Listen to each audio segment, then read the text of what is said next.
মহানবীর মর্যাদা স্পষ্ট করেছেন তিনি, তার নিজের মর্যাদা তুলে ধরেছেন আর বলেছেন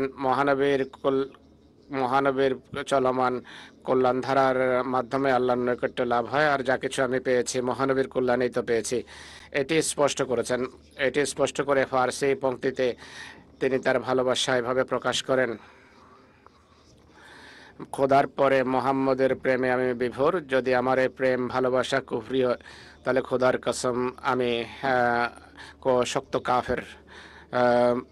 খোদার কসম আমি সবচেয়ে বড় কাফের এই প্রেম ভালোবাসা লালনের জন্য। এমন বহু তার কবিতার পংক্তি রয়েছে যা রসুল প্রেমে তিনি লিখেছেন। এ ছিল রসুল প্রেমের তার স্বরূপ এবং চিত্র যা মসিমদ রাখতেন রসুল্লাহর জন্য। অনেক এমন কবিতা আছে, এমন এমন পংক্তি আছে যা শোনানো সম্ভব নয়। তিনি বলছেন যে সেই পুরো সম্মান শুধু এক নবীর অনুসরণ আমি লাভ করেছি, যার পদমর্যাদা সম্পর্কে জগৎ অনবহিত, অর্থাৎ সৈয়দনা মোহাম্মদ মুস্তাফা সাল্লাল্লাহু আলাইহি সাল্লাম।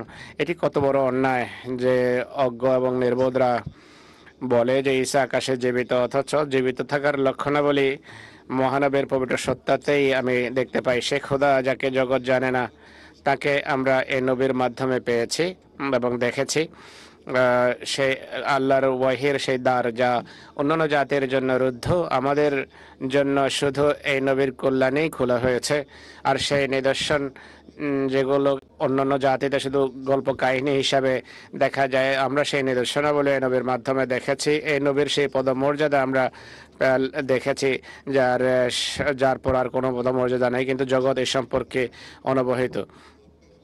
যে বিষয়টি বিরোধীরা তার বিরুদ্ধে বলে এসেছে, বর্ণনা করে এসে তিনি বলছেন, এটি তো আমার পবিত্র নবীর পদমর্যাদা যে এই রসুলকে যে ভালোবাসে তার সাথে খোদা বাক্যালাপ করেন, আর এটি মহানবীর পবিত্র পদমর্যাদা বৃদ্ধি করে, উন্নত করে, খাটো করে না।